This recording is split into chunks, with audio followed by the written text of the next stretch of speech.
All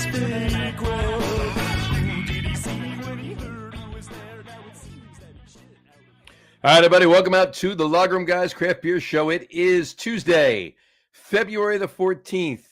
Happy Valentine's Day, 2023. Jersey Johnny coming at you. With me, as always, is none other than Lucy. You got some explaining to do there, Lucy. That guy. I can't do that. That guy. No, anyway. I don't think I can do that. Whatever. Happy Valentine's Day. Happy Valentine's Day. How are you this evening, sir? What are you eating there? I'm eating an almond butter chocolate cup. Okay. Not a peanut butter cup, almond butter cup. And why are you doing that? Because they were on sale at Marshall's. See, everybody expected that to be a segue to what today is. Oh, no, there's that too. It's, look at this. The bottom squares, that's what stands up. You see this? Look at that. Wow, look at that. Pretty ingenious, I tell you. That's wild. Oh, no, it's National Cream-Filled Chocolates Day. Happy National Cream-Filled Chocolate Day. Well, I wonder why today is National Cream-Filled Chocolate Day. I don't know. It might be, it's what is it, the second Tuesday of February? No, I think February 14th every year. So I'm taking almond butter. That to me is my cream filling. So I think that counts. What do you think? I think it does count. Okay. You know why I think it counts? What do you think it counts? Well, happy Valentine's Day right back at everybody out there. Because I am going to eat, I'm going to eat a peanut butter cup. And I'm not going to eat an almond butter cup, and it's not a cream filled. Well, I guess it's peanut butter cream, if you will. Cream, yes. Why not? There you go. There you go. No cool. So happy Valentine's Day. Happy freaking Valentine's Day, yeah. I hope your Valentine's Day is going well. A beautiful day here in the... oh, yeah. New Jersey's had some beautiful weather today. Well, it's going to be almost 70, they say here. Oh, God. So I guess Phil was wrong and Chuck was right. What do you think? Now that I said that, we'll have a blizzard next week. I'm just trying to figure out why we put all of our weather prognostication on rodents. Yeah. Well, I mean, really. You know, Chuck is usually right anyway. Chuck is usually more right than Phil. Has really gone downhill, I swear. You know ever since the movie and his fame, it went right to his damn head. Right to his head. He's out of it. He doesn't know what he's doing. It's amazing. frankly, I think I like that one idea that they should announce a sequel to the movie and just release the same movie. That's a great idea. It's a great idea. I'm going to go to a Lint now because the packaging's red. You were playing with your belly button? You're going to go to Lint now? That belly. Well, you know what? My Lint has a belly button. Look at that. Your Lint has a belly button. So your belly button has a lint, and your lint has a belly button. My belly button's got some lint, and this lint's got some belly button. I'm going to have another chocolate peanut butter cup. These are pretty good. You know. Those are pretty good. So we'll talk about chocolate later in the show. Yep. Foreshadowing. We do that. On my dessert right here, I'm going to, finish up later on the show with a little Hershey's Kiss. Oh, this is so sweet. I know. Dingy. But there is another interesting day today. There is. That kind of ties into current events. It's Extraterrestrial Culture Day. Happy Extraterrestrial Culture Day, and I want to talk about that a little bit when we bring the guest on. That should be interesting to. It should, but to discuss a little bit. The reason it's timely is the whole.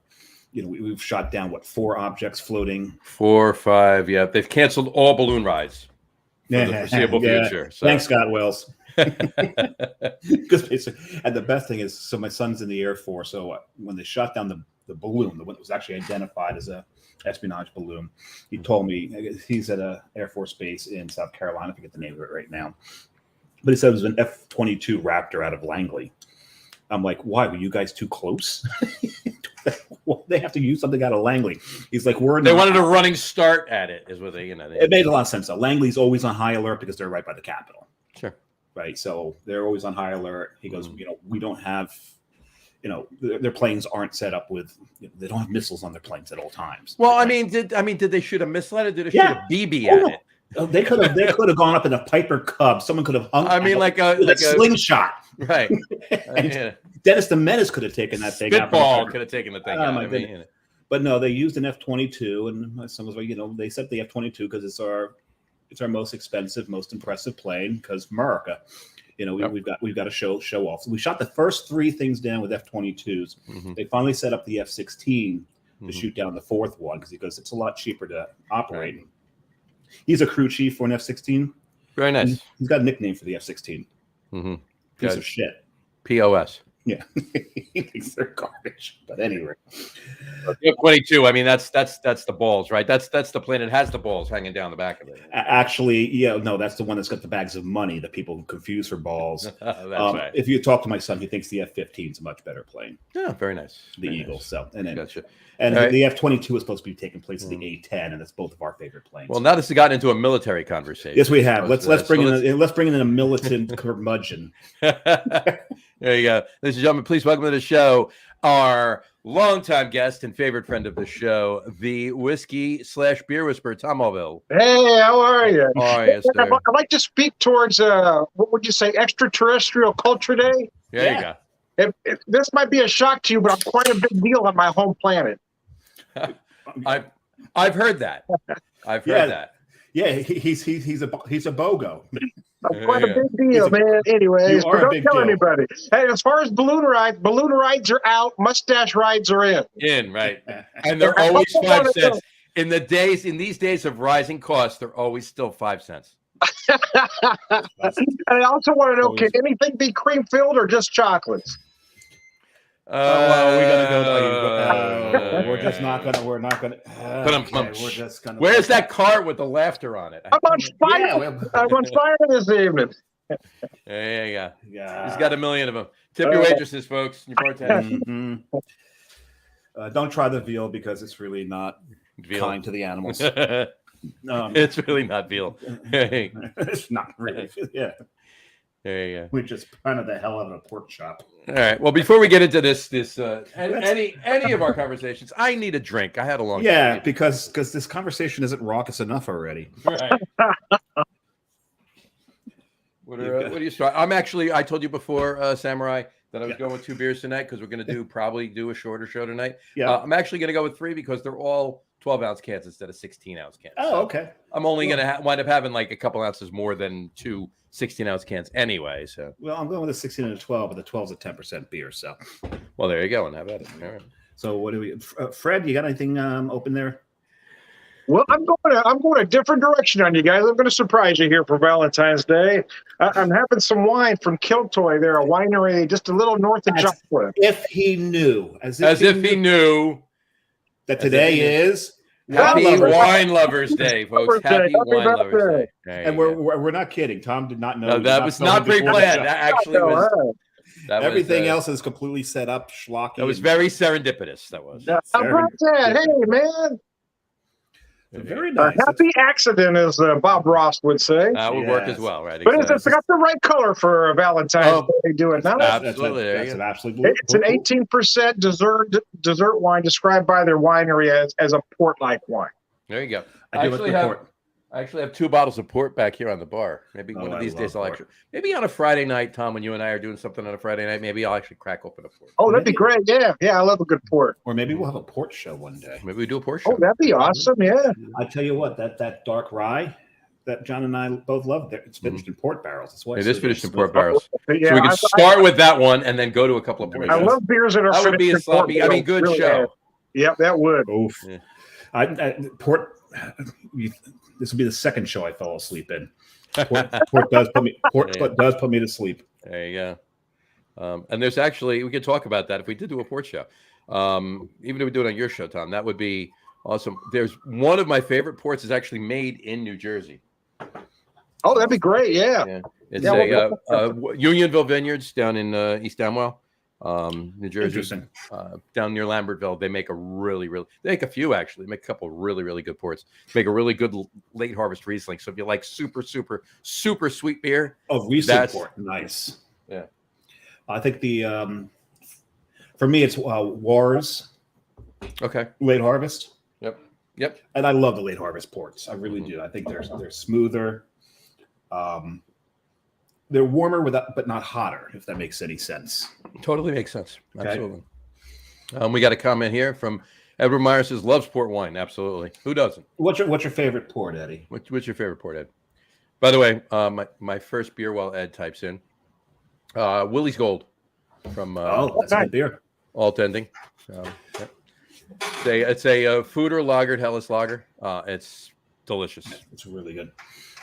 I'll go with something John gave me that's actually got pushed to the back of the fridge, and I pulled it out. It's a winter warmer, so it's probably a little on the older side, but it's warm your bones. This is Treehouse, so I'm drinking out of an untapped. nice. I'm drinking out of an untapped glass because, well, they're the #1 rated brewery on Untapped. Sure, of course. And this is a winter warmer. It's only coming in at 5.6%. And John, I don't know if you had the same experience as I do, but this drinks higher. It drinks way higher than it is. Right? It drinks like a 7.5, 8. I wouldn't be surprised if it was between an 8 and a 9 if somebody told me that. Yeah, it's really it drinks, but it's not hot. It just drinks higher. It drinks higher because the malt backbone in this is amazing. Really nice. Yeah. I like this a lot. But it's Treehouse. They can't. I don't know them to do anything wrong. Absolutely. Eddie Chambagini says anything Portuguese. There you go. Yeah, it's hard to argue that. Really hard to argue that. But Wars that I like, my favorites, that's from Porto. Right. Also, there's another one that I like a lot. Not Sandeman's. No, I do enjoy Sandeman's tawny. Sandeman's is good. Yeah, of the tawny ports that I've had, Sandeman's is my favorite. So we're almost turning this into a port show. I know this is not a port show. We will get to that. We will do that one of these days. Whether we do it on this show or we do it on Tom's show, we'll do a port show, but not right now. Today is all about Valentine's Day and the beers we drink and maybe things we do on Valentine's Day. Not too graphic. Yeah, Tom, watch yourself. Back to mustache rise, are we? Back to Tijuana. I put chocolate on my mustache. Never mind. Oh, you gotta love it. Anyway, all right. So, what we got? We're drinking our beers. We're ready to go. Let's talk about some Valentine's Day beers. I mean, now there's a lot of beers. You got your chocolate beers out there. More on that later. Yes, that's more foreshadowing. But foreshadowing. You put it right in the teaser. It's our top 3 chocolate beers. We'll get to it. We'll get to the top 3 chocolate beers. Yeah.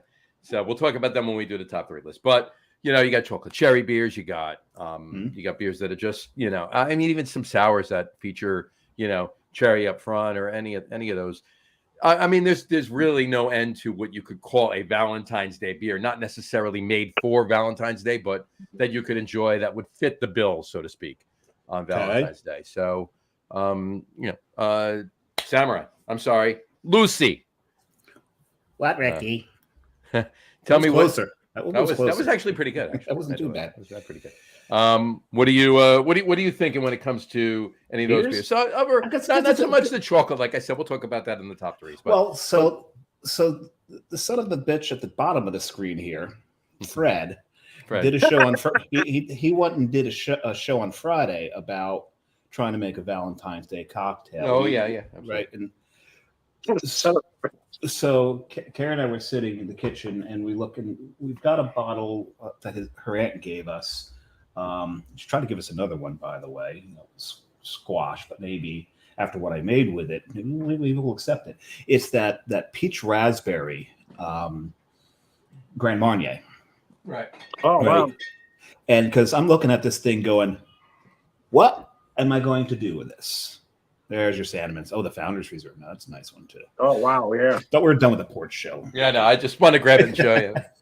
But I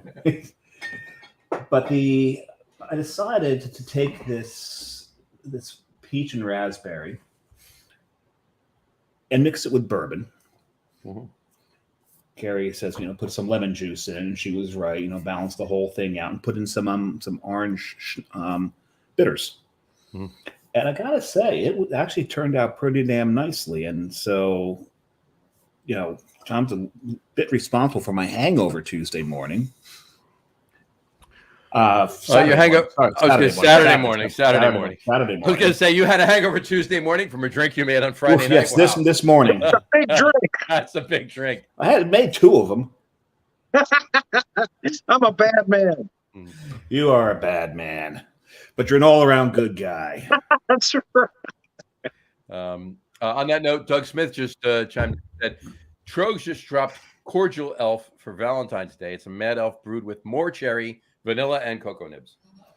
Wow, and it's only about 27% alcohol. 27.3, I think. That I might actually try. John knows I tend to avoid Mad Elf because to me it's just cherry flavored rocket fuel. I just happen to have one. Yeah, there you go, right there. I'm well stocked back here. But I've been to the brewery and they had some of the some of the vintage ones, and they do age nicely. And it's 11%. Here we go. Doug just said 11%, just like Mad Elf. That's it. Yeah, okay, but they do age nicely, and they will round out a bit, and that heat will mitigate. Mm-hmm. It'll still wreck you, but it won't taste like it's wrecking you as much. But I get that. But other things so there's that cocktail that I made. But seriously, if you're so now, what'd you put it? Yeah, bourbon, lemon juice, peach. What else? The peach raspberry Grand Marnier and a little bit of peach raspberry Grand Marnier, gotcha. And orange bitters. Gotcha. Yeah, it's 3 ounces bourbon, 2 ounces the peach raspberry, half a lemon, shoots of half a lemon, and as many shakes of orange bitters you feel is adequate for that. Well, you see, I could get a little crazy with my bitters, so I can wind up being a half a bottle of bitters in there, so it's not going to be. Tom and I have talked about this because every recipe you see 2 or 3 shakes of bitters. I just shake the bottle till I feel like stopping. You just shake the bottle until you feel like stopping. Okay. Till something comes out. Enough comes out. Oh. This is the Valentine's Day show, folks. But they also think it's a drink for Valentine's, like with 3 guys on Valentine's Day. One named Lucy. One named Lucy, right? Exactly. But why are we not talking about champagne? Champagne. Well, I mean, there's a couple Valentine's. of I mean, you could make some cocktails with champagne too. You don't even need to make a cocktail. Just great. Actually, I prefer prosecco. Well, you know what? To be honest with you, I have to say that I'm not a big fan of either. But if I'm going to have one or the other, it's going to be prosecco. I got to tell you, I've had plenty of champagne. I'm not really a fan of champagne. No. I mean, I don't hate it by any means. I'll drink it. It's good. It's a well-made champagne is delicious. But there are other things I'd rather be drinking than that. You know what I'm saying? Yeah. But however, if the Mets win the World Series, you'll be chucking it right out of the bottle. Well, hell yeah, absolutely. Yeah. Absolutely. But I'm just, I'm thinking like, what would you drink beer wise? Let's get back to we'll circle back around to some cocktails. Well, beer wise, speaking of the like I said, maybe you know what? Let's talk about cocktails. Let's not switch it up because I want to talk about cocktails, but we're going to wrap up, later on with talking about the chocolate. So the chocolate beer. So we'll digress into beer. Are we allowed to digress? That's his tagline. Tom, can we digress? All right. We can all digress together. We can all digress together. As long as he's present. There you go. I actually showed there's a I gotta look. I'm gonna share some of the things this gentleman does on our Facebook page. On our Facebook page. I'll share it on Instagram, our Facebook page. There's I gotta find it. Anyway, he makes amazing cocktails, this guy. Always looking at a few of the things he does. Here he is, the Thirsty Well, he's called. That is not a good drink to bring to your significant other on Valentine's Day. No, that's not the name of the drink. That's okay. I'm like, you're going to get into a lot of trouble if you do that. It's the name of the Instagram account. Oh, okay. There you go. That makes more sense. That'd be an awful name for it. Thirsty Whale _. That's his Instagram handle. Okay. I'll share some things to the Facebook page. We can share some things to Instagram. But he makes I was watching a video he did yesterday. He made 3 different Valentine's Day cocktails, and each one was better than the other. But you know what? You kind of had the right idea that you grabbed that Kerry even said. What he was putting some fruit in there, whether it was peach. He wasn't using peach, raspberry, Grand Marnier. He used peach. He used something else, another fruit, and he had bourbon in there. But he put lemon juice in to balance it out. Yeah, it brings it all together. Who was it was saying that you need that acid? Yep. Right, Tom, I've heard you say that you need that acid as a balancing, Well, I mean, that's what the sweet vermouth does. Or to take a trip to Tom's Planet, you could use some acid. You could. Hey, man, the 60s were good to me. Just be careful when you drop it. It's hard to pick back up again. Exactly. My goodness. I'm telling you, I'm quite a big deal on my home planet. All right. Like I said before, you're a buy one get one on your home planet. That's a nice deal. There you go. He's a BOGO. There you go. I love it. Cool. So Tom, what were some of the talk about the cocktail you made on your show the other night for Valentine? Oh, good Lord. I was drunk at the time. Well, what you can remember of it, let us know. It sounds like a good no, okay. Well, I go over some of it. So you guys know that I like to buy good product, but I love a deal, right? You know, I'm a bit of a tightwad. Of course. So I wasn't going to buy any whiskey last weekend, but I went to a store and they had an end cap full of stuff clearanced out. So this whiskey typically goes for about $25, and they had it marked down to $12.99. Wow. And I figured for the time of year it was perfect. It's a local product for me. It's called Mooney's. They do a regular bourbon, which I bought as well, but they had this chocolate cherry flavored whiskey. Oh. So I was kind of using this in place of other things, right? So I did kind of a Manhattan or a old fashioned, depending on which direction you're going, using a whiskey and then adding the chocolate cherry, but then adding the little cherry juice. Interesting. And then I did another one where I did kind of a shot where I used the chocolate cherry, and I might make one for you guys later because I brought it here, using the chocolate cherry and some creme brulee Irish cream. Interesting. So mixing you got the vanilla and the chocolate cherry. You follow me? So that was kind of. So I'll make one of those for you later this evening.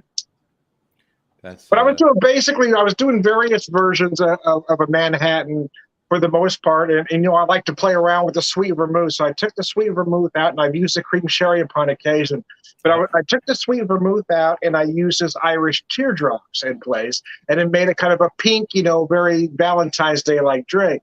So, but they have a white version of this called the Purple Harp. I don't know why the white one's called purple, but anyway. So I used that. Whiskey, and actually it made it a nice light pink drink. So I thought both of them would be nice Valentine's Day cocktail. But that's an interesting point. Manhattan's typically made with sweet vermouth, and a sweet vermouth, really, that's not that far off of a dessert wine. Yeah. So it didn't work. It did make it maybe a touch sweeter, but I cut back on the dessert wine and up the bourbon. I use 3 ounces of the whiskey to 1 ounce of the dessert wine. Yeah, anytime I replace the vermouth with something sweeter, I will cut it by half in the drink. Like the time that I used a chocolate liqueur as the sweet vermouth. And then the bitters, we talked about bitters earlier. I had the cherry bitters. I was using the cherry bitters for my Valentine's inspired cocktails. Mm-hmm. So it sounds to me, Tom, that you believe that cherry is the flavor of Valentine's Day. Yeah, I think so. I mean, it could be raspberry. Hell, it could be chocolate. What do I know? But it's red, right? So I figure anything red or chocolate works. If you like raspberry, use raspberry. Raspberry can have at it. Strawberry is fine. Cherry's Strawberry would work. Cherry's the like norm, but yeah, nothing wrong with raspberry. And for me, if I had the cello chocolate cherry chocolate covered cherries, I would have been eating those things. If I buy a box of them and it's no time, they're gone. Well, that was kind of my idea behind the shot, was to kind of create that, that chocolate cherry with the cream, the vanilla cream, using the creme brulee and the chocolate cherry whiskey. That was kind of the thought behind that. Right. That's nice. So I was thinking, you that creme brulee liqueur that you have there. Now I make a chocolate martini. Oh yeah. I don't love them, but I like them, but I can drink one. It's just too sweet, right? But I'll make it just like some. We'll have a couple. But I make it with a good vanilla vodka. Mm-hmm. I use chocolate liqueur, but I use the white chocolate. I get the Trader Vic's, the white chocolate liqueur. Oh yeah. Oh yeah. And typically you throw some Irish cream in there, but throwing getting that creme brulee liqueur with the chocolate liqueur and the vanilla vodka, that would be an interesting one. I'd like to try that. Whoa! What's going on over here? Stalker on? I mean, I don't know. You got a loud pub going on there, tell me man. that was a video game, please tell me. So, I was just really psyched about my idea to put the creme brulee liqueur in the chocolate Yeah, martini. somehow I don't think he watches the show. Well, we didn't get the extra like on there for that, so probably not. But yeah, anyway. So I got it. What's the name of the creme brulee liqueur? You know, I'm sure there's others, but I'm just curious. You know what? I'll be honest with you. This is part of a set my wife got at Aldi's. This is Connolly. It was a 3-bottle set, and it was bought in Christmas of 21. So I mean, I've had it a little bit. Nice and aged. Yeah, there you go. I tend not to age my cream liqueurs, but no, you know, it just hung around. It'll get keep it in the fridge. You're fine. I don't know. It just got pushed in the back of the beer fridge. And there is a thing of Bailey's in the fridge that's been there, I think, for over a year. So I guess that's a lie. It should. If you keep them in the fridge, they're fine because it's not like there's heavy cream sitting in it and that's it. The alcohol in it acts as a pretty decent preservative in there. So. Pretty good preservative. I do prefer my bourbon creams though. Oh yeah. Bourbon creams. So yeah, I agree. We'll talk about more on this on like the next time I'm on or we're on your show. But there's I got to get another bottle of it and I'll bring it out on your show and have it. Bow something. I forget the damn name of it, but I got to find it. They have a line. They're affordable. They're decent. They're blends. They're once a. I'm just waiting. I just want to hear. I'm trying to hear what it was. I'm like trying to make out the actual words. I'm trying to. Excuse me. I'll be right back. There you go. I thought I heard butt crack. I heard butt crack. I did hear butt crack. And that made me stop because I was curious where that was going. I thought maybe I was mishearing, but I thought I heard butt crack. Butt crack. All right. I went to butt crack. There you go. I just barely beat his mother to that door. Well, I actually meant to mute your mic, and as I'm going to do it, I heard the boom, boom, boom. It's Tuesday, so. But in any event, it's all good. It's all good. Hey, it works. Okay, now I'm all tangled up here. You're all tangled up in blue, are you? There you go. Anyway, but I was saying anyway, they have a chocolate mint one that's just really, really good. It's not too sweet. It's got the right amount of chocolate, right amount of mint to mix with it. It's really tasty. They have a chocolate peanut butter one. They have a couple of cream ones. I haven't had those yet, but I got to get another bottle or two of it, and I'll show them on next time we do a cocktail show by you, Tom.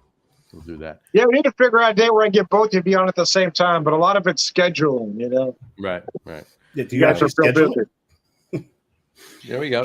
John's usually all selling beer somewhere. Yes. Thursday nights are tough. Thursday nights are tough until probably mid-May. I should be able to do a Thursday night, but Friday nights most of the time, unless there's an event that we're doing, are fine with me. Well, I'm off Friday, so I can actually do any Friday night. Yeah. Well, there you go. Well, Dave, you can do Friday, can't you? I can do Fridays, definitely. Right, Fridays. So let's do a Friday. Let's do a Friday show. Well, it depends on we might be doing something sometimes. Well, if you're I said a Friday, not this Friday. I said a Friday. So. Johnny's moving on to his second because the first one was at 12, so he's going on to his second 12-ouncer. It was not only was it a 12, but it was like a 4-point. It was a 5.112. So sessionable. Now I'm moving on to a 5.0 12. So, and this one is just like the Jeffersons. You're moving on up. I'm moving on up. Actually, moving on down, really. But on down, yeah. Oh, yeah, that's down. And this is a Vienna lager, by the same brewery, alternate ending. Movie inspired brewery in Aberdeen, New Jersey. Yeah, right on Route 34. They make some yummy stuff. They got some yummy food, and they are. There might be a yummy. There might be a hint. There might be a yummy collab in the works there. Maybe they're one of the few places in Jersey that's got yummy beer and yummy food. There you go. Well, it's a nice color. Oh, yeah, that pours nice. Nice dark Vienna. I like that. Let's see if it's like that. Remember that dark Vienna we had from Bricks? It was right. believe you and I had. Pretty sure. Bricks. No, was it? I'm pretty sure it was. No, but by the time I got to, you're talking about this Saturday. No. This was a while ago. This was Okay. a while ago. Oh yeah. Oh yeah, it was darker in color. It was still Almost. yeah. It was really good. Really tasty. It almost drank like a Bach, but you could tell it was not. It just almost did. Yes. Really, it was beefy. It was beefier there than. Yeah, we drank it on the show, didn't we? We did. Yeah. Yeah, that's right. So that is correct. You sir are correct. This is pretty tasty. It's called Stavro. Stavro. That's nice. All right. Is that Ghostbusters 2? Stavro? No, that was Vigo. That's Vigo. It's Vigo. Wasn't that Telly Savalas' brother on Kojak? Wasn't it Stavro? Stavro, yeah. Wow, there's going back. Who loves you, baby? Who loves it? I had the lollipop. The lollipop, right? God, I still loved him. He was great in Kelly's Hero because he basically played Kojak. Right. Clint Eastwood basically played Clint Eastwood, and Donald Sutherland played Donald Sutherland. They pretty much played their own damn selves in this movie, and it friggin' worked. Don Rickles was hilarious. Don Rickles, yeah. My favorite. I should say when wasn't Don Rickles hilarious? My favorite quote from that movie is Don Rickles. Very good. You get a cookie. There you go. And he didn't use hockey puck. He never used hockey puck. He never called anybody a hockey puck because it would not have been appropriate. Because was hockey even invented by World War II? I don't know. Yeah, hockey was invented. Yeah, probably. Oh yeah. Because before '94, that World War II. Yeah, that was right. last time the Rangers had won it before. Yes, that's correct. You sir, correct. No, so I opened my second. I'm going to sip this one a little slower because it's 10% breakfast stout called Operation Breakfast, but it's Willet Bourbon Barrel Aged. Operation nice. Breakfast from Flying Dog. Very nice. Flying Dog. Wow, very nice. Yeah, I've never seen that actually. I've never seen that one. So Carrie's aunt, she loves her big stouts. We've mentioned this before. Sure. So she sees 10%. Ooh, let me get this. She didn't like it because she doesn't like maple. Right. Unlike she's like the antithesis of John. Pretty much. And so she's telling us, well, I don't know. It's a brewery that begins with W. I'm like, where would she have found Walliver's? No, it's probably not Walliver's. And I'm going through all the W's, and it's like, no, that doesn't work. That doesn't work. Well, it's Willet Bourbon Barrel Aged. That's what she's reading. Well, she's looking at the Willet. Yeah, it's Flying Dog. And even if she told me it began with an F, I'm like, could it be? May have come up with Flying Dog, but I would not have known what beer she was drinking. I would not have. Yeah, I mean, nothing against a Flying Dog makes great beer. But I would not have put Flying Dog with a Willet Bourbon Barrel Aged stout. I just you typically don't see that from Flying Dog. Well, I haven't anyway. I'm sure they do it at the brewery or locally down in Maryland. But and the only problem that I have with this beer, you have a problem with the beer? The first time I drank it, I really did not like this beer. I'm actually liking it now. So obviously, something I ate or drank beforehand, the first time made me not like this. But when was the first time you had the beer? Like, how long have you had that bottle? It was 2 days ago. Oh, okay. All right. I was going to say, if you had it like a year ago, maybe, Yeah, it was 2 days ago. It was the first beer I drank on Super Bowl Sunday. There you go. But I hadn't drank anything to that point. There you go. Usually, if you haven't drank anything all day and you open your first beer, it's the tastiest damn thing on the planet, right? Yeah.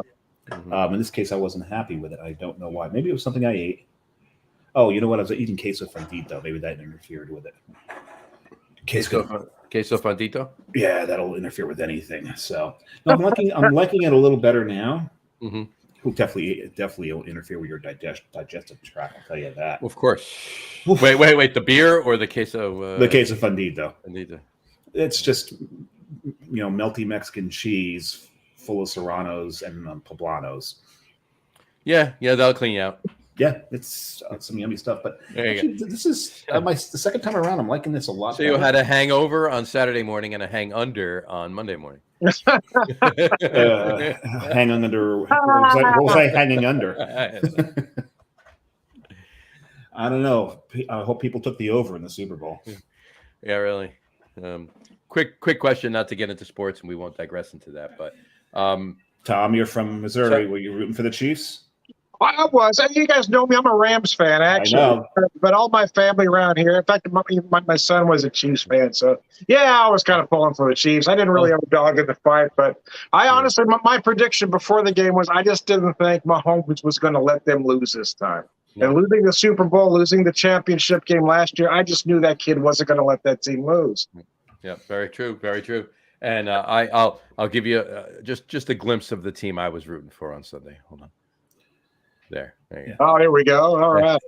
Actually, the best thing to do is just get like an Eagles hat and put a slash through it, and that was more along the lines. Being Giants fans, were like, please just beat the Eagles. No, yeah, please just beat the Eagles.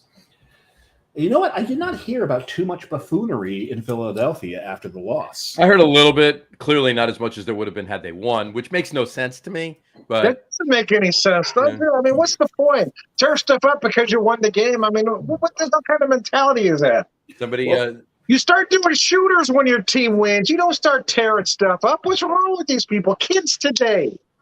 Well, the thing is, I even saw socks. I even saw socks that had the Eagles logo on it, and it read "Grease the Poles." Okay. Socks. Because what they do in Philadelphia is they climb the friggin' light poles and pull them down. So the Crisco company was really rooting for the Eagles. But actually, they're probably just rooting for the Eagles to get to the Super Bowl because the town had to be ready. So they'd already bought it. They had already bought that. They already greased the poles. They had probably already greased the poles. They did. But what do you think? They were going to go out in the fourth quarter? They were going to win? Valentine's Day, right? Today is Valentine. Grease the poles. All right. Anyway, yeah, we're back there. These are the jokes, folks. These are the jokes. Is this thing on? Yeah. Anyway. Hey, remember, the more you drink, the funnier Tom gets. This is very true. Very true. Anyway, where's my Everclear? No, I'm just. Nobody thinks I'm funnier than I do. I'll tell you that right now. There you go. Well, you know what? I have the same problem. That's what the truth. I don't know why everybody else doesn't get it. That's my problem. I know exactly. We got a comment. We got to bring the room down here. You know what, Doug? Stick around. We'll talk about this in a little bit. Well, we do want to mention it, but let's hold off on this news just a little while, and then so stick around. We will bring it up. So stick around, and we can go back and forth with you, Doug, on that. But I kind of wish I had not read that. At any rate, no, bring it up now. We're gonna have to clear the air on that because we've both seen it. All right. Well, we you know what? That's fine because we're kind of wrapping up cocktails and we'll talk about beer. Well, we're wrapping up football and possibly getting back to cocktails. We talked about football for 30 seconds. I know, but still. All right. Let's pull this up. All right. As per Doug Smith. And was that a car or that's a car? I've got the. Hey, I'm in Union City. You know what they do. You know. Well, I mean that new movie's coming out, Cocaine Bear. He made his way to not for nothing. Not for nothing. My boys actually called that last year. They were talking about Cocaine Bears. I don't know why. I'm like, so when I saw the trailer for this, like, did you two idiots write the script for this? All right, well, see, I watched Jimmy Fallon last night, and Elizabeth, what's her face? She actually directed it, the actress. Hurley? No, Elizabeth Hurley. No. She actually did say it last night. When I saw it, I thought it was like Sharknado. Yeah, but like a not real. I don't want to use the word real, but like an attempt a serious movie, right? It's a comedy. Well, of course it's a comedy. But I mean, it's not a serious movie that is a comedy because it's so stupid. It's see what I mean? One night out of the week. There you go. But these are the jokes, folks. Anyway, it is literally a comedy. And it was based on, she said it was based on an actual true story where these drug runners used to drop,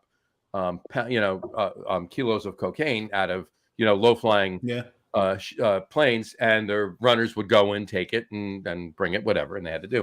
Well, a bear got into and ate 7 pounds of cocaine once. Oh, good Lord. Yeah. And obviously they found the bear, you know. See, that reminds me of 1987. Now I'm thinking it's 1987 in California again. All right. I'll be surprised if the bear survived. No, it did survive. They found the bear. It just, done, right? Totally OD'd.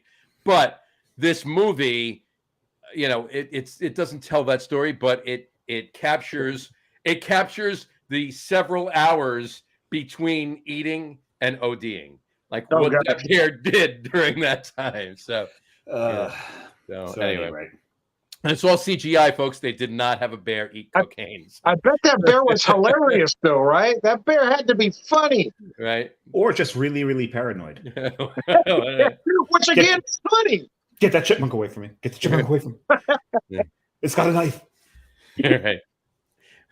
I don't think he dropped acid after he ate the cocaine.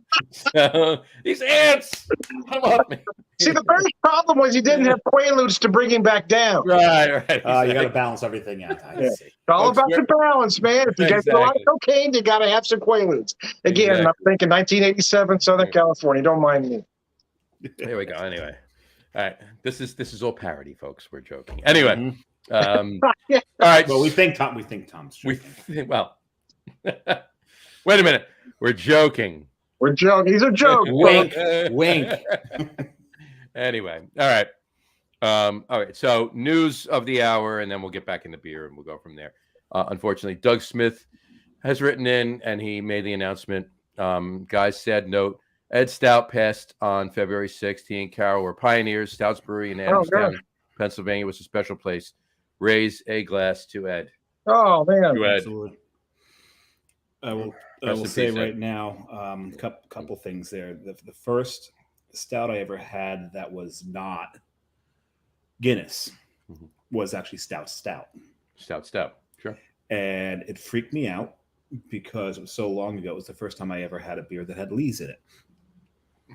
I didn't know what the hell that stuff was back then. Because they've been around a very, very long time. It was a steakhouse. The brewery was attached to a steakhouse. It was Stout Steakhouse, and they made amazing beers. Like you said, they were pioneers. There's so many breweries that are down in southeastern Pennsylvania that owe their existence to stouts, and beyond that too. Yeah, beyond that area as well. Yeah, sure. I mean, it's because a lot of the breweries that open around the area, their head brewers cut their teeth at stouts. Well, I can't name any of them right now, but they'd been there for so long, were doing what they did. And they were so good at it. So, anyway, to Ed Stout, to Ed.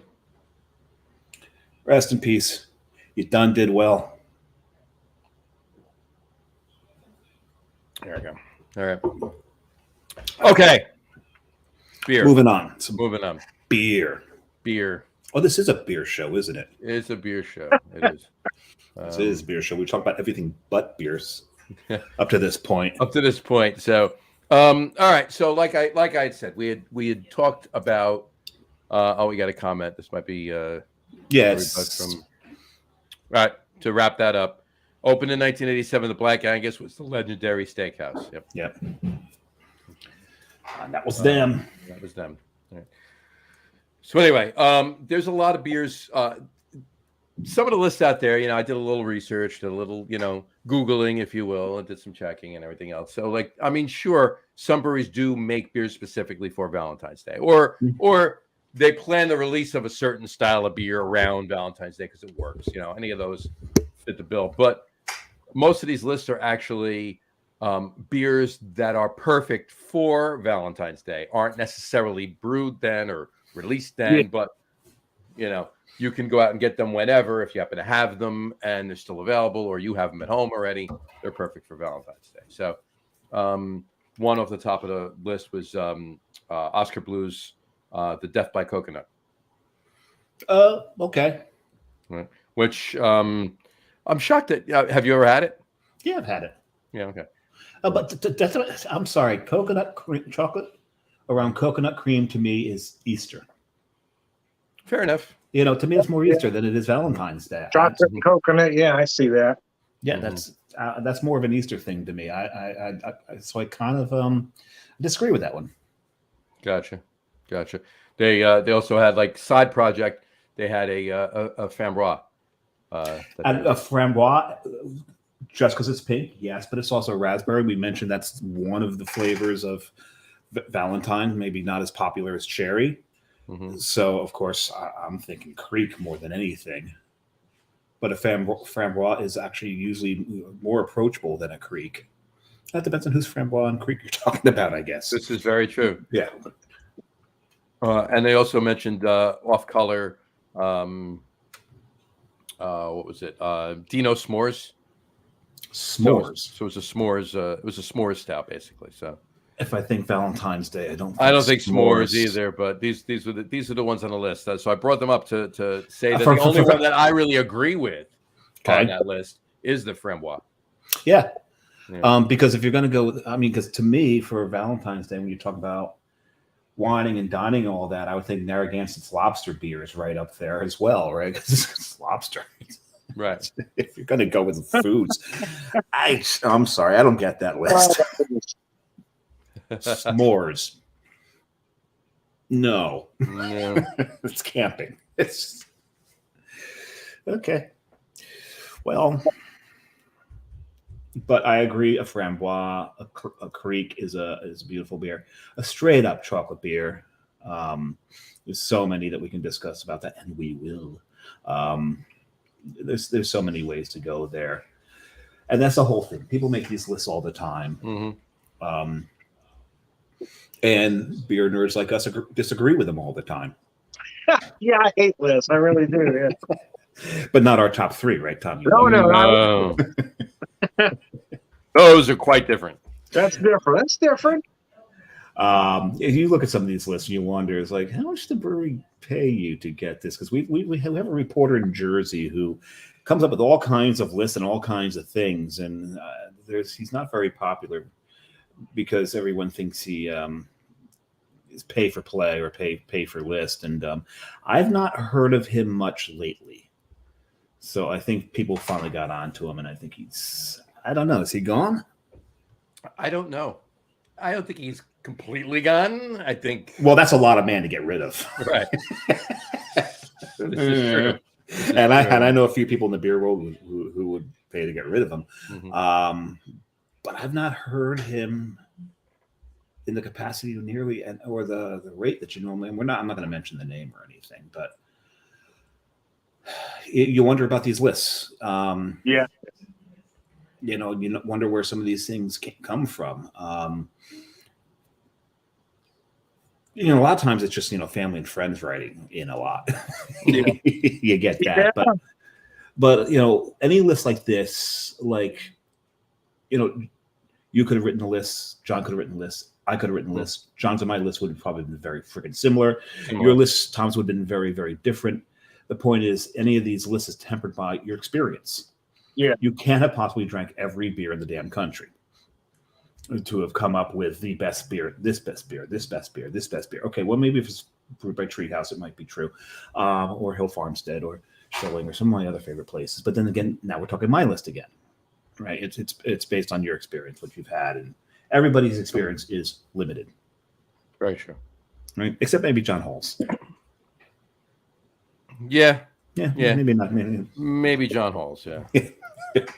That's definitely yeah. So anyway, but I do agree that a certain amount of we could even go into fruited sours. I don't want to say creeks, obviously, because we said framboise or whatever, but even fruited sours, if you have just a raspberry kettle sour or a cherry kettle sour. I mean, the perfect one was what was that one Victory did? Did they call it the Creek? It was a cherry Creek, right? It was basically a cherry kettle sour, really, but it wasn't a Creek. Yeah, I mean, yeah, but it was pretty well done. I mean, for what it was spot on for the style. I mean, the cherry wasn't too insane, but it was there. But any of those will work. But I think the thing to talk about would be the chocolate beers, I think. Because when you think of Valentine's Day, cards, flowers, chocolate. Right, that's what the industries have created for us and told us what we need to do on this day, and we do. And there's nothing wrong with this, but chocolates. I'm sure that chocolate companies love Valentine's Day. They love Easter. They love Christmas. They do. Those are their 3 big days. They are. I'm in the jewelry industry, so Christmas and Valentine's Day are huge for us. But I can imagine that. Yeah, I can imagine that. I can see where that would be. You see where that ties in. But we're not here talking jewelry. We're talking about beer, and we're going to talk about chocolate beers. We're going to talk about chocolate beers, and I think we should just do our list and then discuss them as we do them, or even after them. Like put all our stuff out there, and then talk about all of the beers. Because I think we're going to have some different ones between us, as opposed to some. Yeah, John and I checked before the show, and our lists actually don't. We're not stepping over each other on this one. Yeah. Even though I've got 8 beers on mine for a top 3, but we'll see. Maybe Tom will have a. I have 5. You've got John's got 5. So let's see how many. Of these 13 beers. So. I just put 3 down for the top 3. I guess I could throw out a couple honorable mentions if you like, but should I start? Start with your top 3. Go for it. Okay, my top 3 is I'm going to start at number 3, which again, Dave or Samurai, you might think of this kind of Valentine's or Easter, depending on your point of view. Absence of Light from Four Hands, a 7.1%. It's a peanut butter chocolate stout, 7.1% that uses cocoa nibs and peanut butter. And I put that one on the list because I'm not a fan of peanut butter chocolate stouts. I really hate them, but this one is special. There's something just gorgeous about this one. I mean, the mouthfeel. I mean, it doesn't taste like milk chocolate.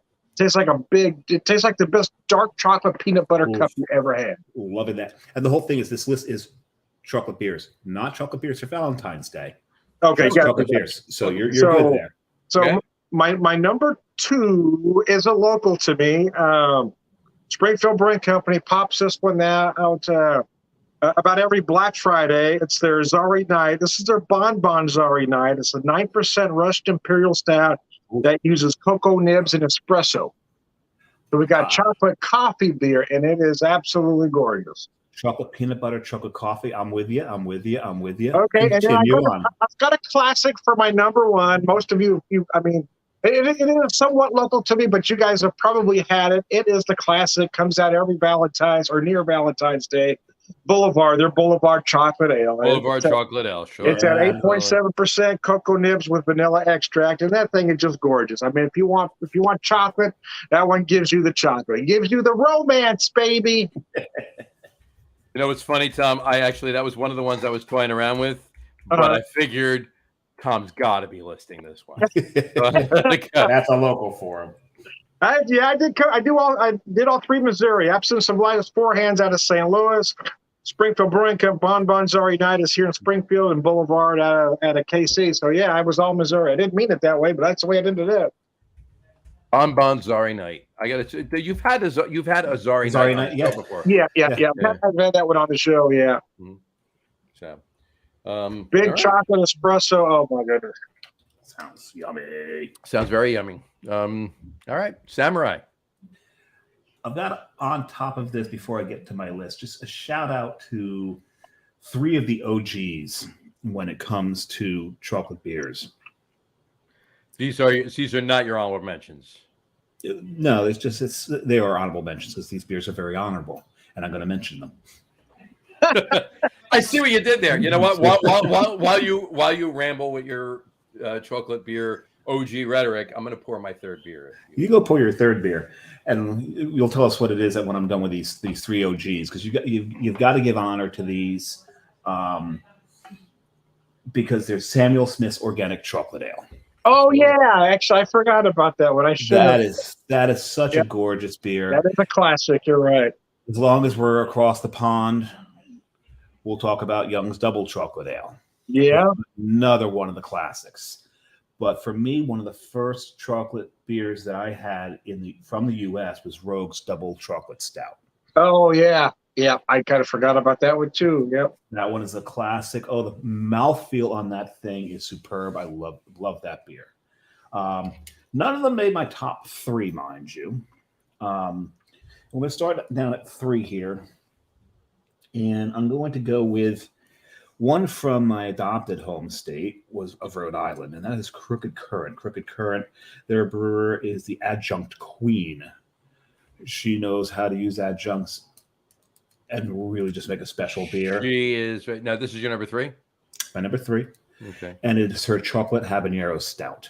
Oh my goodness, that sounds incredible. Yeah. It is. That is an amazing beer. They do such a great job there and from the town that I lived in, Pawtucket. Mm-hmm. Passed it every day on my way to and from work. We probably should have stopped it more than I did. That's my number 1. And as when we had her on the show, Natalie, right? Mm-hmm. Natalie. Yeah. When we had her on the show. No, Nicole. Nicole. Begin with an N. Nicole. We had her on the show. As it turns out, as close as you had gotten with her by stopping up there and living right in the same town as her brew was in, turns out I knew her 3 years earlier. Yes, you did. by going to the Newport Beer Festival. Yes. So I'm going to throw a quick honorable mention in there. Clearly not as well as you knew her. I just, if you remember, she called me out on the show that she doesn't really remember ever being in the tap room, but she was always busy. Which is funny because she actually did say that after I brought the conversation her and I had up, she remembered my conversation that she had with me. Yeah, remember don't remember me. But so I'm going to throw an honorable mention in there because this beer is an OG in the fact it was the first beer you ever read about people lining up to get, and that's Foothill Sexual Chocolate. There's no conversation about chocolate beer without sexual chocolate being mentioned, right? Did I do it? Yeah, you did it. Oh, I'm sorry. I said I wasn't going to, right? You said you weren't going to. Oh, and I did it anyway. I forgot to cross it off my list. Sorry, John. Kill me later. It's all right. It's all right. It's just an honorable mention of mine. Just bring it up. You can bring up the other version of it. Just bring it up now. The only reason I was bringing it up, other than to give it its props, we talked about it. Is because I wanted to bring this up. Sexual chocolate. Yes. There we go. Wait a second. Is he barrel aged or not? I don't know. I'll have to. Eddie, are you barrel aged? Yeah. Anyway. So my number two. Carrie and I had taken a trip down to Nashville. We stopped in. So sexual chocolate's not your number 2? No, it's an honorable mention. No, my number 2. We had so you did your number 3 before your 4th honorable mention. Yes, basically. But folks, I'm sorry for Dave tonight. There you go. I'm opening my 3rd. Ricky. Lucy, you got some splaining to do. Okay, I explained my number 2. So my number 2, like I said, we were on our way to Nashville. We've said number 2 way too many times on this show. It's getting really shitty out here. Yeah, we keep we keep this up. I may have to do my number 1 sooner than later. But we're on our way to Nashville, and we stopped in Richmond first. And when you're in Richmond, Virginia, you need to go to Mekong. It's the front side of the Answer Brew Pub. And Mekong, first of all, the Vietnamese food there is amazing. But their beer list is astonishing. You walk in, they bring you the beer list, and you want everything on that damn beer list. But one of the ones we had on there was a beer called Paradise by Prairie Artisan Ales out of Oklahoma. And this was dark chocolate coconut beer. It was like drinking a Mounds bar. It was absolutely fantastic. It's probably to this day my favorite chocolate coconut beer. So good. And John, what's my favorite adjunct? Coconut. So that's definitely up there. But I'm going to have to turn into a homer for my number 1. Like Tom chose a number 1 from Missouri. I'm going to pick a number 1 from Joyzy, and it's Cane's Mexican Chocolate. A lot of people from Jersey say, Auntie Ad's cacao was better. Okay, Auntie Ad's And Antiad sells out in what, 8 minutes, if that? 8 minutes? Try 8 seconds. 8 seconds. And I've actually had my golf shoes soaked in Antiad cacao. That was a fun outing. Oh my God. At any rate, and I've had that. Don't get me wrong, it's a great beer, but I think Mexican chocolate is a nearly perfect beer. Mexican chocolate's a pretty damn good beer. Yeah, it's a really damn good beer. So that's my number one. There you go. All right. Very nice. All right. Mine. I'll give you my 2 honorable mentions. One of them I already told you. Well, actually, Dave already told you. Sexual chocolate. The sexual chocolate. One more time. Let's see Eddie one more time. Sexual chocolate. There you go. All right. From Foothills, obviously. My other number one is actually, I don't know if you ever had it from Other honorable mention, not number one. Other the number one. Other honorable mention. Skipping right to the top. My other number one. Get 2 number ones. There you go. My other honorable mention is, I don't know if you ever had it, Ellicottville Brewing Chocolate Cherry Bomb. I have had that. That's a damn good beer. Yeah, it's a pretty damn good beer. They make they're around. I mean, they're in upstate New York. Upstate New York. They're near Syracuse. They used to be. We used to get them in Jersey. Yeah, I don't think we do anymore. I haven't seen them in forever. They a smaller distributor brought them in. One that was mainly a wine distributor that did a lot of craft beer, and I'm pretty sure that they've just kind of focused their entire portfolio back on wine now and not doing any beer. And I don't think they jumped on with anybody else. But yeah, they were making some decent beer, Ellicottville. But yeah, the chocolate cherry bomb, just that was a crazy beer. But those are my 2 honorable mentions. Here are my top 3. Ready? We're ready. All right. We need that soundboard so we can do drum rolls. Or we could just do that. Yeah. Or I could do that. Or I could do this close enough to my mic that it'll sound like a thunder. Oh, you don't have to do it close. It's already sounding like thunder. You know, you could have been in the other room. Your mic is ridiculous when it comes to that. So anyway, okay. Number 3, an OG. An OG. Chocolate covered Bock. All the OGs. Chocolate Bock from Sam Adams. That is an OG. Oh yeah, that's a classic. Yeah, that is a beautiful OG. It was a very good OG. Very, very well done beer. Anytime I see it, I get it. Did that used to show up in the holiday pack? It used to be in the holiday pack from time to time. See, that's when I always grabbed the holiday pack, because the holiday pack was always 3 each of 4 different beers, and the beers that they gave you, and 2 of them were some of your favorites. I know. No, 3 of them. They gave you 3 Boston Lager. They gave you 3 Winter Lager. They gave you 3 Chocolate Bock, and they gave you 3 Old Fezziwig. Yeah, I'd get 2 of them. Done. Two 12 packs. I'm good. Thank you very much. So I'm covered. You know, got a 6er of Boston Lager to just drink whenever, and then I got 3 6-packs of these great beers. Now it's 2 of each of 6 different beers, and no. I'm sorry. Gotta go. And Chocolate Bock's not even in it. So anyway, anymore. No. I do have one, and I did pick it up when I was in Boston last month. I have an 8-ouncer, one of those little cans. You had one, Dave, on the show. An 8-ouncer of Imperial Chocolate Bock. Oh my goodness! Oh wow! I will have that on the show at some point. I may sit on that until our big beer show this year for New Year's. Those cans are small. I wouldn't sit on them. It may disappear. Careful. Well done. Careful. Anyway, see where he went there, folks? Anyway. See where that can went there, folks? Anyway, so Chocolate Bock from Sam Adams. My number 2, and I'll say it once. That's it. Chocolate from Southern Tier. Oh, yeah. I forgot about that. Say it again. Chocolate. Oh, chocolate. Yes. Chocolate. CHOKLAT. Chocolate. One of their beers almost made my list. Fat Mint. Yep, Fat Mint was pretty good. Was pretty good. Yep, chocolate mint one, and they have a chocolate orange one they do too, and they call that one orange. Orange, right? Yeah.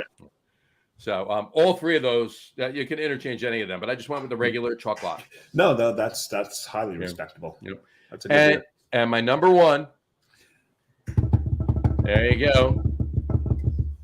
This beer is amazing. Chocolate Rain from the brewery. Yes, it is. And I almost put that on my list.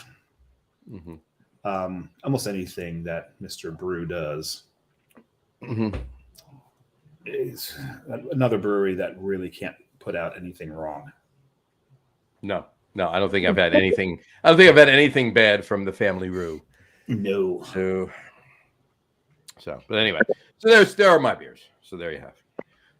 And just so you're aware, I'll just top the rest of that off really quick. My third beer here is Branchinator. Oh, wow. It's a Doppelbock from Silver Branch. That would explain the name. Branch, okay. Branchinator. And this is another one that I thank Mr. Matthew Potensky, I've heard of that guy. Business partner in Coastal. He was down at Silver Branch a couple weeks ago. Brought me back a couple cans. I had one on the show last week, which was the Ruby Mild. Mm-hmm. Yes, it was. I had the Pilsner that he brought me back on the Super Bowl show that we did on Sunday morning, and then this one just now. So there you go. I've had within a week. I've had all three. There you go. So very, very nice. So Joe, you're allowed to tell Joe now that I drink my beer. So, yeah. So one thing. So Saturday, day before the Super Bowl, there was a big beer festival in Jersey City at the Science Center. There was? Yeah, Coastal Brew Works was there. I think John was there. Pretty sure Jess was there, which means John was probably there. I remember seeing Matt. I also remember seeing. I just had my kiss. Oh, okay. You're going to rock and roll all night and party every day? Every day. Go for it. But the Coastal Brew Works tent, this was a 4-hour event, and for about 3 straight hours, they had at least 20 or more people on their line. It was damn close to 4 hours. About 10 minutes into the VIP hour, we built up to about 20 plus people. Oh my and the last 10 minutes until 11 o'clock, it dwindled down to back down to 20. 15. Yeah, 15. I'll say one thing though. They had so the way they do this event is every booth, every beer vendor gets someone who works for the festival. Mm-hmm. And Coastal Brew Works possibly got the best one. Yeah. Well, this kid went 4 hours straight without a break. Mm-hmm.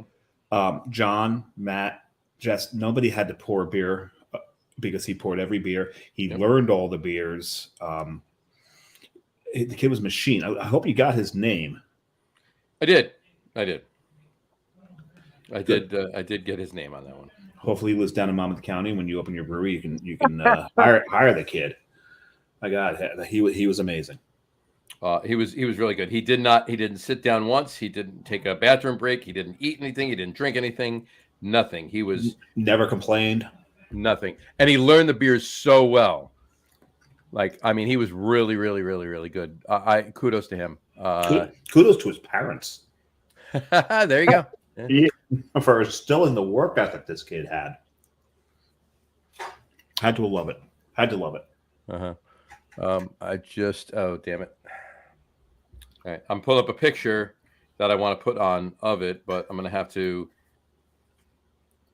hold on here. Not working. Yeah. What was your favorite beer that wasn't Coastal at the event on Saturday? The beer that really stood out for me, mm-hmm. And there were some crazy beers there, but the one that really stood out for me was Gearbox Kolsch. That was good. That was just I was stunned at how good that beer was. When you've got beer festival, there's a lot of big stouts there. There's a lot of flavorful beers, a lot of adjunct beers, sours, beers across the board, every style. And for the Kolsch to be the beer that stood out, tells you how well brewed that beer was. It was absolutely amazing. Really, really enjoyed it. Yeah, that was really good. There was a couple. The Pilsner I had from Double Tap was the Italian Pils that they did was pretty damn good. Oh yeah, no, they do good stuff there. And I also like the mint porter from Five Dimes. Five Dimes, yeah. The peppermint porter. The peppermint porter. Very good. I don't know if you guys can. I don't know if you can see enough of this, but this is the line to get Coastal Oh, wow. I don't know if you can see that. Okay, yes, that's also the bathroom right there, but the bathroom did not have this kind of. The bathroom line. had no line. No, the bathroom had no line. It was the line for yeah, it was the line for Coastal. And then, of course, we took the family picture afterwards, and here's the family picture. There you go. There you go. Oh, very nice. So there you go. Everybody in it. There you go. There was one with just those wearing Coastal shirts. There was that one too. I didn't put that one. I'll do that with my phone like you did. There you go.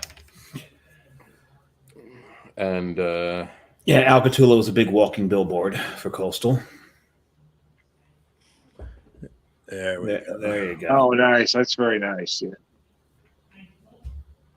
There you go. Anyway, yeah, that was the close family.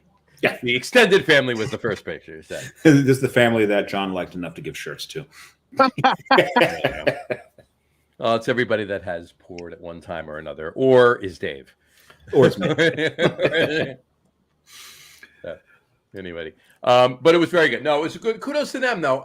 That was an awesome event. Not that we're going to bring it up and that has anything to do with the show, but kudos to them. It was a great event in Liberty Science Center. They've done these apparently all over the state. Yeah, if bruisology hits your town. Yeah, go. Definitely go. It was a well-run event. They knew what they were doing.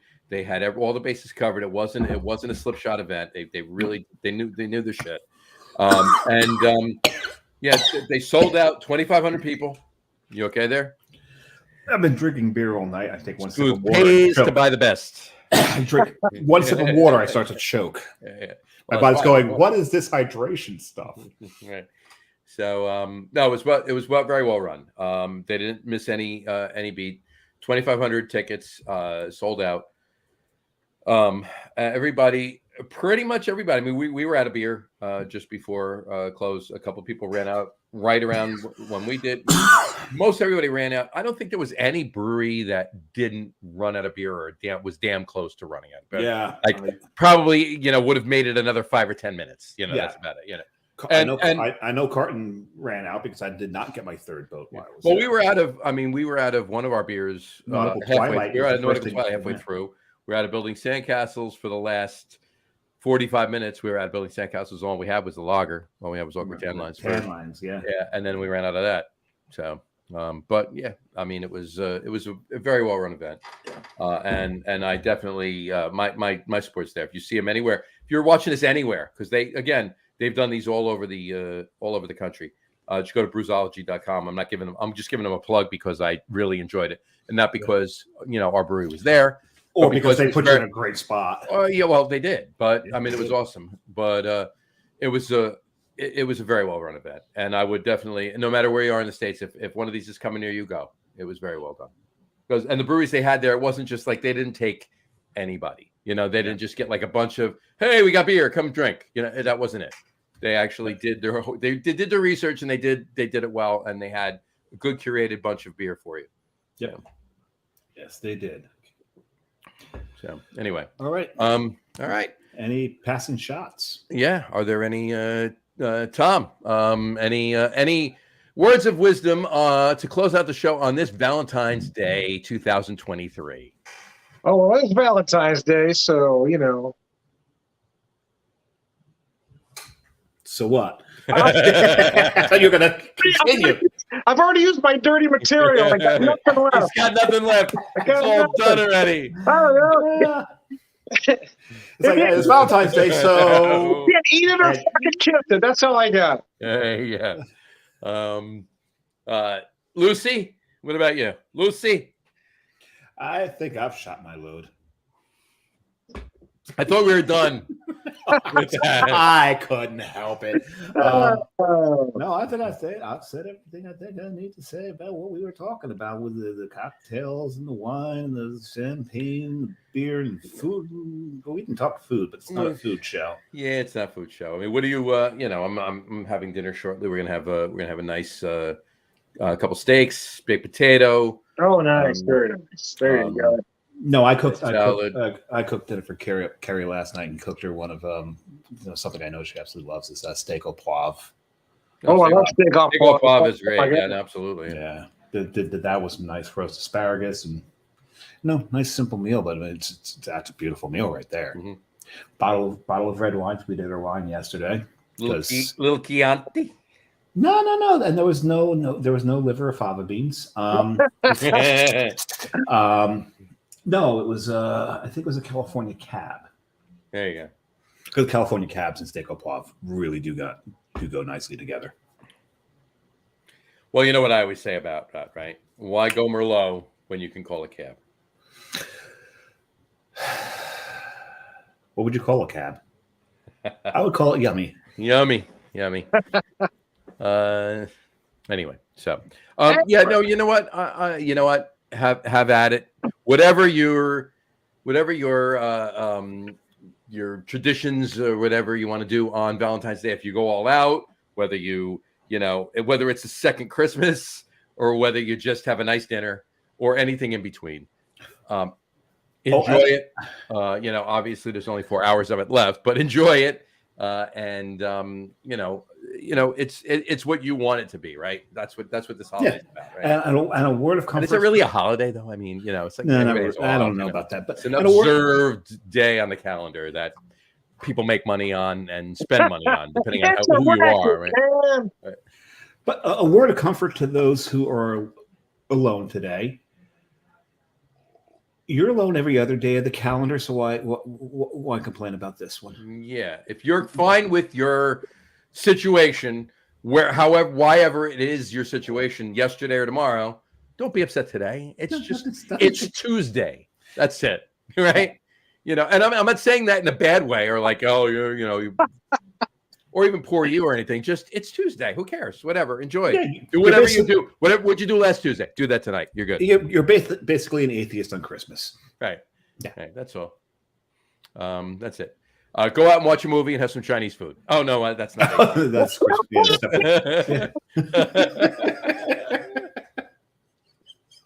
So anyway.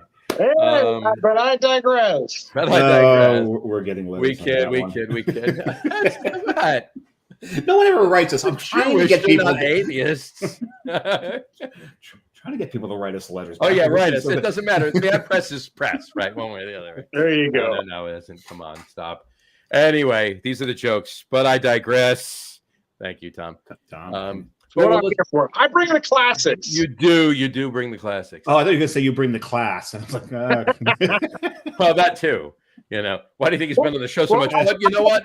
Only in relative terms. Yeah. So we did neglect to mention this. Cheers to Tom, because not including our 100th episode where he came on for 10 minutes, not including that episode. This is his 10th show with David. You're gonna cheer him when I'm out of beer. Thanks. I got a little bit left of this one. There you go. So, cheers, Tom. Thank you very much. 11th, if you're counting that one, but either way. But 10th full show. I keep trying to get you back on my show. I'll reciprocate. We will definitely do that. Well, let's plan. I may be around Friday. I could jump on with you. If Dave's around, he could jump on too. If he's not, then we could definitely plan something to do, the three of us, on a Friday. We could do. Let's not, even if Dave's around this Friday, let's not do it, but let's plan a port show. Let's do it. Yeah. Plan a port show. Yeah, I gotta get myself. That'd be fun. Yeah. Yeah. And a pillow. That too. Port is such a great sleep aid for me. It is. It's very good. And let's plan it for when I really don't have much to do on that Saturday. Yeah, that would be great. Yeah. That'd be nice. This Saturday I have a lot to do. I should say I have a lot to drink this Saturday. And they're first Saturday in a while I don't have anything planned. And it's their higher ABV beers. Oh yes, I make that event scares me. Yeah, it's a scary event. It is a scary event. So Stout Fest at Zigmeister with almost every stout over 30% alcohol. It's the same. I exaggerate a little bit, I think. No, they're 8s and 10s and 12s. They're still up there, my God. They're up there. But and we don't there's over 50 different stouts. Yeah, and I don't live close enough to Uber that. Mm-mm. We're staying up there. So well, you've got family up there. Right. So yeah, good for you. Mm-hmm. So yeah, so we're gonna go up there, Uber to Jersey Girl, Uber to Zig, then Uber back to the house and pass out. And then sleep for a day and a half. No, just sleep till Sunday morning because we have some things to do on Sunday. And Good luck with that. Yeah, and next Wednesday starts the big trek to Asheville that we're doing. Very nice. So this will be good, as Fabio says, and not Fabio that everybody knows. Fabio that's been on the Fabio. show, different Fabio, completely different Fabio.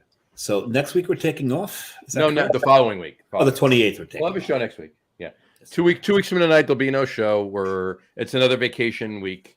There'll be no show, but we'll make it up to you. We promise. But next week, tune in. We'll definitely be here. We'll try to make it up to you. And check out everything that this man does too. The Whiskey Whisperer, the Beer Whisperer, Beer Whisperer and Friends.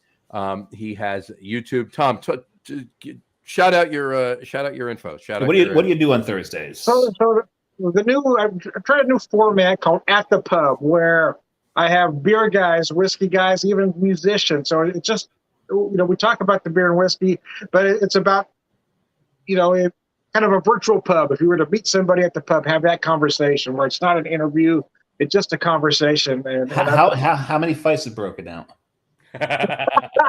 Well, none so far, but I'll tell you, oddly enough, the most popular show so far has been one with a musician, Scott Allison, Nice.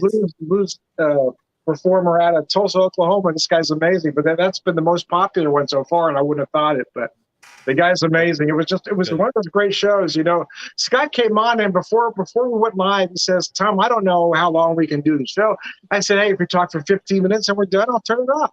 And I had to cut that show at 1 hour and 15 minutes because I could have ran it 2.5 hours. Because I'd ask a question, and man, this guy just had the greatest stories. It was just a lot of fun. Nice, very nice. So thanks, guys. I appreciate the plug. Yeah, definitely. At the Pub. Now, At the Pub is on. Do you have a Facebook page for that, or are you just sharing it to the beer? So I just got a Facebook page called At the Pub Podcast, where I'll share all the podcasts to that particular page. Mm-hmm. But yeah, typically Thursdays from 6 to 7. There's a few that I've done on Fridays from 6 to 7 as well. Really? You've done some on Fridays from 6 to 7, have you? Yeah, that was you, my friend. But I'm off Friday, so Friday works for me, which is why I do them on Thursdays, because I'm off Fridays. You're on Friday, sure. Fair enough. And I just thought Friday would be a good day because I figured most people are going out from 6 to 7, Right. Yeah. Right. And folks, those of you watching in a different time zone, it's 6 to 7 Central time. That's Central time. Yeah, I forgot. I'm in a different time zone, you guys. Yeah. 7 to 8. So it's 7 to 8 live. 7. You can watch it whenever, obviously, because it's on YouTube, right? You have a YouTube channel, and you put these on the At the Pub Facebook page as well. But it's 7 to 8 live Eastern time, whenever whether it's Thursday night or Friday night, and then of course 5 to 6 Mountain and so forth and so on. But there you go. But yeah, no, we'll definitely come on. I like I said, I should be able to come on this Friday. But let's see what Dave's doing. But let's plan for another day. Let's plan for the Port Show. And anytime you want to have me on as a musical guest, it's going to be history because I haven't been in a band in several years. He's just going to talk about Rush. Oh, no. Me, I'm saying. Bands I've been in. Yeah, we can do that. Yeah. Some we'll talk about the state of music. 80s and playing in Manhattan and CBGBs and all of that. So we could talk about that. And CBGBs, what does CBGB stand for? Either of you? Country Bluegrass Blues. And what does the OMFUG stand for? Oh, I can't remember. Other music. I can't remember the rest of it. It's Country Bluegrass Blues and other music for uplifting gormandizers. Yeah, I can't remember the last part. Yeah. I love the movie. The movie was outstanding. Oh, with Alan Rickman? Yeah, that was really good. It was funny too because I had Jess, because we played there, right? We played it at CBGB's, and I had her watching the movie, and it was a very good movie. It was a really good movie. I did really enjoy the movie. But Jess asks me, she goes, when there was the one scene with Iggy Pop in the bathroom, she says, "Oh my God, that bathroom's disgusting. Was the bathroom really that bad?" I says, "Absolutely not. It was much worse than that."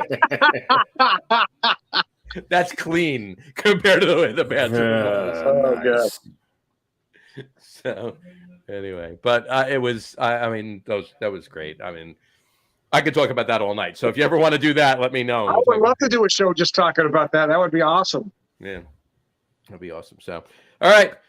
Thanks, Steph. I appreciate you. No, I appreciate you coming on. Yeah, absolutely. Thank you again so much. So all of you out there, enjoy Valentine's Day. We'll wrap the show up on that note. What's left of it? What's left of it, of course. Tom, don't go anywhere. We'll talk after this. All Obviously. right. We'll wrap the show up for today. We want to thank everybody for watching. And for those of you just listening to the audio podcast, thank you for listening. Don't forget to visit our website, www.logaroom.com. That's LAGERROOM.com. And please remember, like us and follow us on all of our social media, Facebook, Twitter, Instagram, and of course our YouTube channel. All of them are at The Logger Room. Remember, we go live with the video podcast on both Facebook and YouTube every Tuesday night around 6:30 p.m. Eastern Time. For those of you who just want to listen to the audio podcast, you can do so on Apple Podcasts, Spotify, TuneIn, Stitcher, Google Podcasts, Amazon Music Podcast, and iHeartRadio as well. And if you haven't done so already, please subscribe to one or more of those feeds and you will never miss a show. Again, thanks for following along with us. Have a great rest of your week. Have a wonderful weekend. Drink a lot of beer, but drink responsibly. And we will talk to you soon, folks. Take care. Cheers. Cheers. Cheers. Sláinte. Jindan. Goodbye. Prost. Anything else? There's all kinds out there. I know. Sante. Sante again.